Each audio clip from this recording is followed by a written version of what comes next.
നിനക്ക് എന്തുകൊണ്ട് എന്നോട് അങ്ങനെ തോന്നുന്നു എന്ന് എനിക്ക് മനസ്സിലാവും. അതുകൊണ്ട് നമ്മളിനി കാണാതിരിക്കുന്നതാണ് നിന്റെ ഭാവിക്ക് നല്ലത്.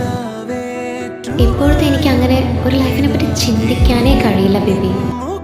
നീ തന്ന നല്ല ഓർമ്മകൾക്ക് നന്ദി. ഞാൻ പോകുന്നു. നീ നല്ലവനാ. നിനക്ക് പറ്റിയ നല്ലൊരു കൂട്ട് കിട്ടും.